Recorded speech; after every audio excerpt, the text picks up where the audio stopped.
ഞാൻ സി ന്യൂസിൻ്റെ പ്രേക്ഷകരോടാണ് ചോദിക്കുന്നത്. നമ്മുടെ മാധ്യമങ്ങൾ ആരെങ്കിലും നിങ്ങളോട് ഇത് പറഞ്ഞിരുന്നു? ഓൾറെഡി ഈ കുട്ടി മാരീഡാണ്, നിർബന്ധിത ഗർഭധാരണം നടത്തിയെന്ന്, പിന്നെ പറഞ്ഞു നിർബന്ധിത ഗർഭചിത്രം നടത്തി. തെളിവുകൾ ഇതുമായി ബന്ധപ്പെട്ട് വാട്സാപ്പ് ചാറ്റുകൾ അടക്കം പുറത്തു. എന്താ തെളിവ്? ആ പെൺകുട്ടിക്ക് കുഞ്ഞ് വേണ്ടെന്നാണ് പറയുന്നത്. അപ്പം കുഞ്ഞ് ആരുടെ ആഗ്രഹമാണ്? രാഹുൽ മാങ്കൂട്ടത്തിൻ്റെ ആഗ്രഹമാണ്. ആ കുട്ടി ഡൈവേഴ്സ് അല്ല. ഞാൻ ഈ പറയുന്ന തെറ്റാണെങ്കിൽ എന്നെ അറസ്റ്റ് ചെയ്യണം. അപ്പോൾ ഭർത്താവിനെ ചതിച്ചു, കാമുകനെ പറ്റിച്ചു. ഇതാണ് യഥാർത്ഥത്തിൽ ആ പെൺകുട്ടി ചെയ്തത്. എന്നിട്ട് ഇപ്പോൾ ആ പെൺകുട്ടിയെ നമ്മൾ വിളിക്കുന്ന പേര് അതിജീവിത. ആ പെൺകുട്ടിയുടെ വായിലേക്ക് വന്ന് ബോധപൂർവ്വം നിർബന്ധപൂർവ്വം തുറന്ന് വായിലേക്ക് ഇട്ടുകൊടുത്ത് കുടിപ്പിച്ചൊന്നുമല്ലല്ലോ. അങ്ങനെ പീഡിപ്പിച്ചൊരു ഒരുത്തൻ്റെ കുഞ്ഞിനെ വേണമെന്നാണോ ഈ സ്ത്രീ ആഗ്രഹിച്ചത്? നിർബന്ധിച്ച് ഗർഭിണിയാക്കിയത്. ലോകത്തിൽ ആരെങ്കിലും നിർബന്ധിച്ച് ഗർഭിണിയാക്കാൻ പറ്റൂ? യഥാർത്ഥത്തിൽ ആ പെൺകുട്ടി കല്യാണം കഴിച്ചതാണെന്ന് പറയേണ്ടിയിരുന്നത് രാഹുൽ മാങ്കൂട്ടത്തിലാണ്. ആ പെൺകുട്ടിയുടെ ഐഡന്റിറ്റി വെളിവിടരുത്. കാര്യം നമ്മുടെ നിയമം അനുവദിക്കുന്നില്ല. ആയിരക്കണക്കിന് വാട്സപ്പ് സന്ദേശങ്ങളും സംസാരവുമായിരിക്കും ഒരു കപ്പിൾ തമ്മിൽ ഉണ്ടാകുക. അതിലെ 2 വാട്സപ്പ് സന്ദേശത്തിലെ 10 സെക്കൻഡ് വെച്ച് നമുക്ക് എങ്ങനെ അളക്കാൻ പറ്റും?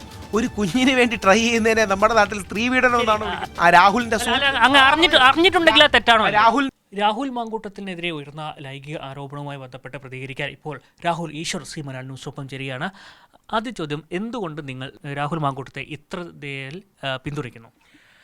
രാഹുൽ മാങ്കൂട്ടത്തിൽ ആ പെൺകുട്ടിയെ എങ്ങനെ കല്യാണം കഴിക്കും? 2024 ഓഗസ്റ്റിൽ ഓൾറെഡി മറ്റൊരാളുമായി വിവാഹിതനായ ആ ഭർത്താവുണ്ട് എന്ന കാര്യം മറച്ചുവെച്ച്, ആ ഭർത്താവിനെ വഞ്ചിച്ച്, പിന്നീട് രാഹുൽ മാങ്കൂട്ടത്തിലുമായി ഈ കാര്യം മറച്ചുവെച്ച് ബന്ധം സ്ഥാപിച്ച ആ പെൺകുട്ടിയെ രാഹുൽ മാങ്കൂട്ടത്തിൽ എങ്ങനെയാണ് കല്യാണം കഴിക്കാൻ കഴിയുക?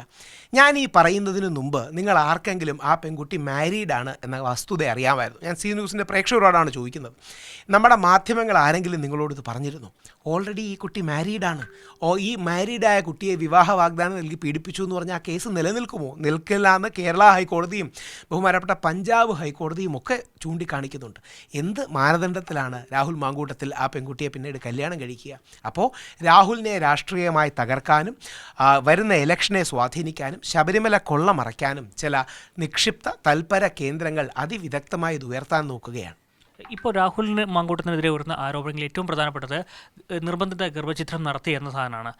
അത് പക്ഷേ ഇതുമായി ബന്ധപ്പെട്ട് താങ്കൾ പറഞ്ഞതുമായിട്ട് ഒരു ബന്ധവുമില്ലാത്ത കാര്യമാണ്. ഇന്നലെ മാധ്യമങ്ങളിൽ കണ്ട വാർത്ത നേരെ തിരിച്ചായിരുന്നു. ഇന്നാണ് മാറിയത്. നിർബന്ധിത ഗർഭധാരണം നടത്തിയെന്ന്, പിന്നെ പറഞ്ഞു നിർബന്ധിത ഗർഭചിത്രം നടത്തി. ഇതിനുമായി തെളിവുകൾ ഇതുമായി ബന്ധപ്പെട്ട് വാട്സാപ്പ് ചാറ്റുകൾ അടക്കം പുറത്തു. എന്താ തെളിവ്? ഞാൻ ഇതുവരെ ഉള്ള ചോദിക്കാം. അങ്ങ് എല്ലാ മാധ്യമങ്ങളും ശ്രദ്ധിച്ചല്ലോ. നമുക്കൊരു കുഞ്ഞ് വേണം എന്ന് രാഹുൽ മാങ്കൂട്ടത്തിൻ്റെ ഒരു വാട്സപ്പ് ചാറ്റ് ഒരു പക്ഷേ താങ്കൾ ശ്രദ്ധിച്ച് കാണും. അപ്പോൾ അവർ മറുപടി നൽകുന്നുണ്ട്, നമുക്ക് വേണ്ട എന്നുള്ള കാര്യം. ആ പെൺകുട്ടിക്ക് കുഞ്ഞ് വേണ്ടെന്നാണ് പറയുന്നത്. അപ്പം കുഞ്ഞ് ആരുടെ ആഗ്രഹമാണ്? രാഹുൽ മാങ്കൂട്ടത്തിൻ്റെ ആഗ്രഹമാണ്. ഒരു ആണ് പെണ്ണിനോട് കുഞ്ഞ് വേണമെന്ന് പറയുന്നത് ലൈംഗികത വേണമെന്ന് ഉദ്ദേശിച്ചാണോ? ലൈംഗികതയിലൂടെ അല്ലേ ഈ കുട്ടി ഉണ്ടാവുന്നത്? അതെ, പക്ഷേ ലൈംഗികത വേണമെന്ന് ഉദ്ദേശിച്ചാണോ? എന്നാൽ 1 നൈറ്റ് സ്റ്റാൻഡ് ചോദിച്ചാൽ പോരെ? രാഹുൽ മാങ്കൂട്ടത്തിൽ നീ പെൺകുട്ടിയെ ശരിക്കും ഇഷ്ടമായിരുന്നു. ഇത് കേട്ടുകൊണ്ടിരിക്കുന്ന ആണുങ്ങൾക്ക് പെട്ടെന്ന് മനസ്സിലാവും, പുരുഷന്മാർക്ക്. നമ്മളൊരു സ്ത്രീയോട് കുഞ്ഞ് വേണമെന്ന് പറഞ്ഞാൽ ആ സ്ത്രീയോട് ലൈംഗികത വേണമെന്നല്ല, പകരം കുടുംബം വേണം, കുട്ടി വേണം, ലോങ് ടേം ബന്ധം വേണമെന്നാണ്. യഥാർത്ഥത്തിൽ ആ പെൺകുട്ടിക്ക് അതിന് താല്പര്യമില്ലായിരുന്നു, പകരം രാഹുൽ മാങ്കൂട്ടത്തിനായിരുന്നു താല്പര്യം. പിന്നീട് ഇവർ തമ്മിൽ ബ്രേക്കപ്പ് ആയപ്പോൾ രാഹുൽ മാങ്കൂട്ടത്തിൽ ആ കുട്ടിയോട് നമുക്കിനി ഈ കുട്ടി വേണ്ട എന്ന് പറയുകയുണ്ടായി. ഈ പെൺകുട്ടി എങ്ങനെ കല്യാണം കഴിക്കാൻ കഴിയും? കാര്യം ഓൾറെഡി മറ്റൊരാളുടെ ഭാര്യയല്ലേ. ആ കുട്ടി ഡൈവേഴ്സ് ആണെന്ന് പറയുന്നുള്ളൂ. ആ കുട്ടി ഡൈവേഴ്സ് അല്ല. ഞാൻ ഈ പറയുന്ന തെറ്റാണെങ്കിൽ എന്നെ അറസ്റ്റ് ചെയ്യണം. ഞാൻ ഈ രാഹുൽ ഈശ്വർ പറയുന്നത് ഈ തെറ്റാണെങ്കിൽ അതിജീവിതയെ അപമാനിച്ചു എന്ന പേരിൽ എന്നെ അറസ്റ്റ് ചെയ്യണം. 2024 ഓഗസ്റ്റ് അല്ലെങ്കിൽ ഓഗസ്റ്റ് മാസം, ഡേറ്റ് എനിക്കറിയാം, ഞാൻ ഇപ്പം നേരത്തെ പറഞ്ഞാൽ നിങ്ങൾ കേട്ടെങ്കിൽ അങ്ങ് എടുത്താൽ മതി. 2024 ഓഗസ്റ്റിന് കല്യാണം കഴിച്ച ഈ കുട്ടി ഇതുവരെ ഡിവോഴ്സ്ഡും അല്ല. അപ്പോൾ ഭർത്താവിനെ ചതിച്ചു, കാമുകനെ പറ്റിച്ചു. ഇതാണ് യഥാർത്ഥത്തിൽ ആ പെൺകുട്ടി ചെയ്തത്. എന്നിട്ട് ഇപ്പോൾ ആ പെൺകുട്ടിയെ നമ്മൾ വിളിക്കുന്ന പേര് അതിജീവിത.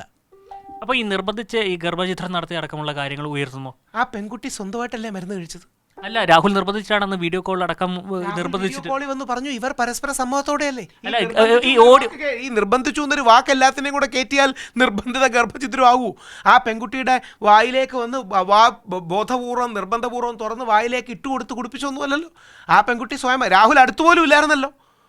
ഈ രാഹുൽ ബാംഗ്ലൂരിനാണ് 18 വയസ്സ് കൂടുതലുള്ള കുട്ടിയല്ലേ. പോക്സോ ഒന്നും അല്ലല്ലോ, കൊച്ചുകുട്ടിയൊന്നും അല്ലല്ലോ. അത്യാവശ്യം പ്രായവും ഉത്തരവാദിത്വവും അറിയപ്പെടുന്നൊരു സ്ഥലത്ത് വർക്ക് ചെയ്യുന്ന കുട്ടിയൊക്കെ അല്ലേ. അപ്പോൾ ഈ നിർബന്ധിച്ച് കഴിപ്പിച്ചൊന്നും ഈ കുട്ടിയുടെ കൺസെൻറ്റോടുകൂടിയല്ലേ കഴിച്ചത്, കൺസെൻറ്റോടുകൂടിയല്ലേ കുട്ടി ഉണ്ടായത്. പെട്ടെന്ന് എങ്ങനെ ലൈംഗികത കഴിഞ്ഞ് കൺസെൻറ്റ് ഇല്ലാതായോ? അവിടെയാണ് ആണുങ്ങളെ കൊടുക്കാൻ എന്ത് എളുപ്പമെന്നൊന്ന് ആലോചിച്ച് നോക്കിയേ. പരസ്പര സമ്മതപ്രകാരം ലൈംഗികതയിൽ ഏർപ്പെട്ടിട്ട് നിർബന്ധിച്ചതാണെന്ന് പറഞ്ഞാൽ എന്ത് അർത്ഥമുള്ളത്? അതെങ്ങനെ നിലനിൽക്കും? നാളെ ആർക്കെതിരെ അത് പറഞ്ഞൂടെ? നിർബന്ധിച്ച് ആണെങ്കിൽ ആ പെൺകുട്ടി എന്തിനാ കഴിച്ചത്? ഈ പെൺകുട്ടി എന്തിനാണ് കഴിച്ചത്? ഭീഷണിപ്പെടുത്തി കഴിച്ചതാണെന്ന് പോലീസിന് മൊഴി പെൺകുട്ടി ഇത് മാത്രമല്ലല്ലോ മൊഴി പറഞ്ഞിരിക്കുന്ന പെൺകുട്ടി മറ്റേ നഗ്ന ചിത്രങ്ങൾ എടുത്തു എന്ന് മൊഴി പറഞ്ഞിട്ടില്ലേ? ചുമ്മാ പറയുകയല്ലേ. നിങ്ങൾ ആലോചിച്ച് നോക്കുക, കള്ളങ്ങളുടെ പെരുമഴയല്ലേ ഈ പെൺകുട്ടി പറയുന്നത്. പക്ഷേ കണ്ടു കാണും, FIR പ്രകാരം നഗ്ന ചിത്രങ്ങൾ എടുത്തു, 3 സ്ഥലത്ത് വെച്ച് പീഡിപ്പിച്ചു എന്നാണ്. അതായത് കുഞ്ഞ് വേണമെന്ന് പറഞ്ഞ് ലൈംഗിക ബന്ധത്തിൽ ഏർപ്പെട്ടാൽ പീഡിപ്പിച്ചു എന്നാണ് അർത്ഥം. ആലോചിച്ച് നോക്കുക, നമ്മൾ സാധാരണ മലയാളികളെ പറ്റിക്കാനാണ് പീഡനം, നിർബന്ധം തുടങ്ങിയ വാക്കുകൾ പറയുന്നത്. എന്തിനോടും ഇത് ചേർത്ത് വെച്ചാൽ അവർ മോശക്കാരനാകും. അങ്ങനെ പീഡിപ്പിച്ചൊരു ഒരുത്തൻ്റെ കുഞ്ഞിനെ വേണമെന്നാണോ ഈ സ്ത്രീ ആഗ്രഹിച്ചത്? നഗ്ന ചിത്രങ്ങൾ എടുത്ത് ഭീഷണിപ്പെടുത്തിയ ഒരുത്തൻ്റെ കുഞ്ഞിനെ വേണമെന്നാണോ ആഗ്രഹിച്ചത്? ഇതെന്തിനാണ് പറയുന്നതെന്ന് അറിയാം, അതും കൂടെ അറിഞ്ഞിരിക്കണം. നഗ്ന ചിത്രങ്ങൾ എടുത്തു എന്ന് പറയുന്നതിൻ്റെ കാരണം രാഹുൽ മാങ്കൂട്ടത്തിൻ്റെ ഫോൺ പിടിച്ചെടുക്കാൻ പോലീസിനൊരു കാരണം വേണം. രാഹുൽ മാങ്കൂട്ടത്തിൻ്റെ അടക്കം ഫോൺ പിടിച്ചെടുത്ത് രാഹുൽ മാങ്കൂട്ടത്തിനെ ഹരാസ് ചെയ്യാൻ യഥാർത്ഥത്തിൽ ഇങ്ങനൊരു റീസൺ വേണം. ഇതിനു വേണ്ടിയാണ് യഥാർത്ഥത്തിൽ പറയുന്നത് രാഹുൽ മാങ്കൂട്ടത്തിൽ നഗ്നചിത്രങ്ങൾ സ്ഥിരം ഒരു ഉടായ്പ വകുപ്പാണ്. അപ്പോൾ ഇത്തരം കാര്യങ്ങളാണ് യഥാർത്ഥത്തിൽ ഇവിടെ നടക്കുന്നത്. നമുക്ക് വേണ്ടത് ഈ വിഷയത്തിലെ സത്യം പുറത്തു വരണം. എനിക്ക് രാഹുൽ മാങ്കൂട്ടത്തിലുമായി പ്രത്യേകിച്ച് യാതൊരു വ്യക്തിപരമായ ബന്ധവുമില്ല. പക്ഷേ യഥാർത്ഥത്തിൽ രാഹുൽ മാങ്കൂട്ടത്തിലിനെ വേട്ടയാടാൻ ശ്രമിക്കുകയാണ്. അത് പ്രതിരോധിക്കേണ്ട ഉത്തരവാദിത്തം ഓരോ മലയാളിക്കുമുണ്ട്. ഇപ്പോഴും താങ്കൾ രാഹുൽ മാങ്കൂട്ടത്തെ പൂർണ്ണമായും പിന്തുണയ്ക്കുന്നത്? കൂടുതൽ പിന്തുണയ്ക്കുന്ന കാര്യം 2 കാര്യങ്ങളുള്ളതുകൊണ്ടാണ്. മുമ്പ് നമ്മൾ കരുതിയിരുന്നത് രാഹുൽ മാങ്കൂട്ടത്തിൽ അബദ്ധത്തിൽ കുട്ടി ഉണ്ടായിരുന്നതാണ്. നമ്മളെല്ലാം അങ്ങനെയാണ് വിചാരിച്ച് ശ്രദ്ധിച്ച് കാണും. അതായത് ഈ ഡെലിവറി ആയപ്പോൾ അല്ലെങ്കിൽ പ്രഗ്നൻ്റ് ആയപ്പോൾ അറിയാതെ അബദ്ധത്തിൽ രാഹുൽ മാങ്കൂട്ടത്തിൽ പ്രഗ്നൻ്റ് ആക്കി അതിൽ നിന്ന് രക്ഷപ്പെടാൻ നോക്കിയെന്നാണ്. ഇതങ്ങനെയല്ല. 1 മാസം മുഴുവൻ പ്ലാൻ ചെയ്ത് എനിക്ക് കുട്ടി വേണമെന്നും മാർച്ച് മുഴുവൻ നമുക്ക് ട്രൈ ചെയ്യാമെന്നും ഇത്ര പ്ലാൻ ചെയ്തുണ്ടാക്കുകയാണ്. അങ്ങനെ പ്ലാൻ ചെയ്ത് കുഞ്ഞിനെ ഉണ്ടാക്കുന്നതിനെ പീഡനമെന്നാണോ നമ്മുടെ നാട്ടിൽ വിളിക്കുക? അപ്പോൾ ഈ മരുന്ന് കൊടുത്ത് എത്തിച്ചതും ഈ ഗർഭചിത്രം നടത്തിയതും ഒക്കെ ശരിയാണെന്നാണ് താങ്കൾ പറയുന്നത്? സാർ, ആ മരുന്ന് കഴിച്ചതാ ഡോക്ടർ കൺസേൺ ഇല്ലാതെ? എനിക്കറിയില്ല. ഡോക്ടറിന്റെ പ്രിസ്ക്രിപ്ഷൻ ഉണ്ടോ ഇല്ലയോ എന്ന് എനിക്കറിയില്ല. അതിനി അന്വേഷണത്തിൽ തെളിയേണ്ട കാര്യമാണ്. പക്ഷേ ആ പെൺകുട്ടി സ്വയമല്ലേ രാഹുൽ മാങ്കൂട്ടത്തിൽ വന്ന് പിടിച്ച് കുത്തി തുറന്ന് വായുടെ ഉള്ളിലേക്ക് മരുന്നിട്ട് വെള്ളം ഒഴിച്ചു കൊടുത്തതല്ലല്ലോ. അപ്പോൾ ഇതൊക്കെ നമ്മളെ പറ്റിക്കാനാണ്. പീഡനമെന്ന വാക്ക് നമ്മളെ പറ്റിക്കാൻ പറയുന്നതാണ്. നിർബന്ധമെന്ന വാക്ക് നമ്മളെ പറ്റിക്കാൻ പറയുന്നതാണ്. കാര്യം അങ്ങനെ പറഞ്ഞു കഴിഞ്ഞാൽ ആരെയും മോശക്കാരനാക്കാൻ ആർക്കും പറ്റും. ഇന്നലെ വരെ പറഞ്ഞിരുന്ന വേറൊരു കാര്യം ശ്രദ്ധിച്ചോ, നിർബന്ധിച്ച് ഗർഭിണിയാക്കിയെന്ന്. ലോകത്തിൽ ആർക്കെങ്കിലും ആരെങ്കിലും നിർബന്ധിച്ച് ഗർഭിണിയാക്കാൻ പറ്റൂ? 1 മാസം പ്ലാൻ ചെയ്ത് ഗർഭിണിയാക്കാൻ പറ്റൂ? ഇനി 2, ഇതെല്ലാം കഴിഞ്ഞാട്ടെ ഒറ്റ കാര്യം സ്വയം ചോദിച്ചാൽ മതി.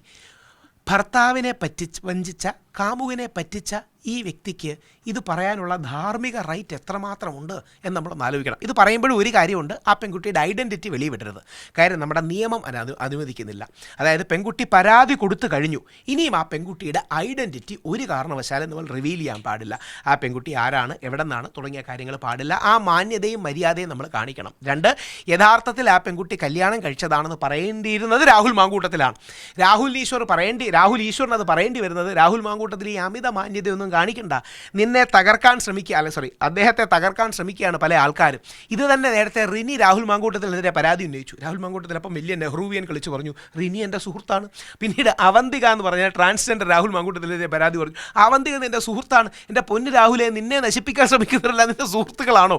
ഇതൊരു ഫാഷനബിളായിട്ട് പറയുന്നതാണ്. അപ്പോൾ അതിനപ്പുറം സത്യസന്ധമായി ഇതിലെ വിഷയങ്ങളെല്ലാം രാഹുൽ തുറന്നു പറയണം. ഈ പെൺകുട്ടി മാരീഡ് ആയിരുന്നു. രാഹുലിനെ അടക്കം വഞ്ചിച്ചുകൊണ്ടാണ് ഒരു ബന്ധം സ്ഥാപിച്ചത്. അതിനുശേഷമാണ് പല കാര്യങ്ങളും ഉണ്ടായത്. ഈ വസ്തുതകൾ അഡ്വക്കേറ്റ് ജോർജ് പൂന്തോട്ടം വഴി ഹൈക്കോടതിയിൽ കൊടുക്കുന്ന അഫിഡവിറ്റിൽ ഉണ്ടാകുമെന്നുള്ളതാണ് എൻ്റെ പ്രതീക്ഷ. അപ്പോൾ ഒറ്റ ചോദ്യം കൂടെ, ഇപ്പോൾ പുറത്തു വന്നിരിക്കുന്ന ഓഡിയോ സന്ദേശങ്ങളും വാട്സാപ്പ് സന്ദേശങ്ങളും നമ്മൾ വായിക്കുമ്പോൾ ഇതിൽ രാഹുൽ തെറ്റ് ചെയ്തിട്ടില്ല എന്ന് തന്നെയാണ് താങ്കൾ പറയുന്നത്? ആയിരക്കണക്കിന് വാട്സപ്പ് സന്ദേശങ്ങളും സംസാരവുമായിരിക്കും ഒരു കപ്പിൾ തമ്മിൽ ഉണ്ടാകുക. അതിലെ 2 വാട്സപ്പ് സന്ദേശത്തിലെ 10 സെക്കൻഡ് വെച്ച് നമുക്ക് എങ്ങനെ അളക്കാൻ പറ്റും? ഇതിന് മുമ്പും പിമ്പും പറഞ്ഞ കാര്യങ്ങൾ നമുക്ക് എങ്ങനെ അറിയാൻ പറ്റും? ഒരു ചെറിയ ഉദാഹരണം പറയാം. എനിക്ക് നിന്നെ പ്രഗ്നൻ്റ് ആക്കണം, I want to make you pregnant എന്ന വരി കണ്ടു. അതിന് കുറച്ച് അഭംഗിയുണ്ട്. എന്നാൽ അടുത്ത വരി കുറച്ചുകൂടെ സോഫ്റ്റാണ്, നമുക്കൊരു കുഞ്ഞു വേണം. നമ്മളിങ്ങനെ കണ്ടു കാണും, ആ ചാറ്റ് നിങ്ങൾ കണ്ടു കാണും. ഈ മാർച്ച് 2025 മാർച്ചിനെ കുറിച്ച് നമുക്ക് മാർച്ചിൽ എല്ലാ ദിവസവും ട്രൈ ചെയ്യാം. രാഹുൽ പീഡിപ്പിക്കുകയായിരുന്നു. ഒരു കുഞ്ഞിന് വേണ്ടി ട്രൈ ചെയ്യുന്നതിനെ നമ്മുടെ നാട്ടിൽ സ്ത്രീ പീഡനം എന്നാണ്. അപ്പോൾ ഒറ്റ ചോദ്യം, ഇതുമായി ബന്ധപ്പെട്ട് അങ്ങനെ പറഞ്ഞ രാഹുൽ എന്തുകൊണ്ട് പിന്നെ ആ കുഞ്ഞിനെ ഇല്ലാതാക്കാൻ ശ്രമിച്ചു? പിന്നീട് അവർ ബ്രേക്കപ്പായി. എന്താണ് കൂടുതൽ ഇൻറ്റിമേറ്റ് കാരണങ്ങളെന്ന് രാഹുൽ മാങ്കൂട്ടത്തിലാണ് പറയേണ്ടത്. വേണമെങ്കിൽ എനിക്ക് ഈസി ആയിട്ടൊരു നെറേറ്റീവ് ഉണ്ടാക്കാം. അതിനുശേഷമാണ് രാഹുൽ മാങ്കൂട്ടത്തിൽ ഈ പെൺകുട്ടിയുടെ വിവാഹത്തെക്കുറിച്ച് അറിഞ്ഞത്. അതുകൊണ്ടാണ് രാഹുൽ ബ്രേക്ക് ഓഫ് ചെയ്തത്. ഞാനത് പറയുന്നില്ല, കാര്യം എനിക്കറിയില്ല. എനിക്ക് ഏത് ഡേറ്റിലാണ് അത് സംഭവിച്ചതെന്ന് അറിയില്ല. ഈ സത്യങ്ങളെല്ലാം തുറന്നു പറയാൻ രാഹുൽ മാങ്കൂട്ടത്തിന് ബാധ്യതയുണ്ട്. പക്ഷേ ഒറ്റ കാര്യം എനിക്ക് ഉറപ്പിച്ച് പറയാം, ഈ പെൺകുട്ടി ഓൾറെഡി മാരീഡും മറ്റൊരാളുടെ ഭാര്യ ചെയ്തിട്ടുമില്ലാത്ത ആളാണ്. അപ്പോൾ ഈ നേരത്തെ ഇത് പൂർണ്ണമായും രാഹുൽ ഇക്കാര്യം അറിഞ്ഞിട്ടില്ല എന്നാണ് താങ്കൾ വാദിക്കുന്നത്. അല്ല, ഞാൻ അതാ പറഞ്ഞത്, ആ രാഹുലിന്റെ അങ്ങ് അറിഞ്ഞിട്ടുണ്ടെങ്കിൽ തെറ്റാണോ? രാഹുലിന്റെ സുഹൃത്തുക്കൾ വഴി എല്ലാം പറയുന്നത്, അവരറിയുന്നത് ആദ്യം ബന്ധം സ്ഥാപിക്കുന്ന സമയത്ത്, അല്ലെങ്കിൽ ഈ പെൺകുട്ടി രാഹുലുമായി ബന്ധം സ്ഥാപിക്കുന്ന സമയത്ത് രാഹുൽ മാങ്കൂട്ടത്തിൽ ഇത് അറിയില്ലായിരുന്നു എന്നുള്ളതാണ് അസംഷൻ. പക്ഷെ ഒരു കാര്യത്തിൽ ആർക്കും തർക്കം വേണ്ട, ആ പെൺകുട്ടി മാരീഡ് ആയിരുന്നു. അതുകൊണ്ട് തന്നെ ഇനി നിയമം വേണമല്ലോ, നമുക്ക് ബാക്കിയെല്ലാം തത്വം പറയാം. നിയമം എന്താ? നിയമത്തിൻ്റെ കണ്ണിൽ ഈ കേസ് നിലനിൽക്കില്ല. കാരണം ഓൾറെഡി വിവാഹിതനായ ഒരു പുരുഷനെ വിവാഹ വാഗ്ദാനം എന്ന പ്രലോഭനം നൽകി പീഡിപ്പിച്ചു എന്ന വകുപ്പ് നിയമപരമായി നിലനിൽക്കില്ല.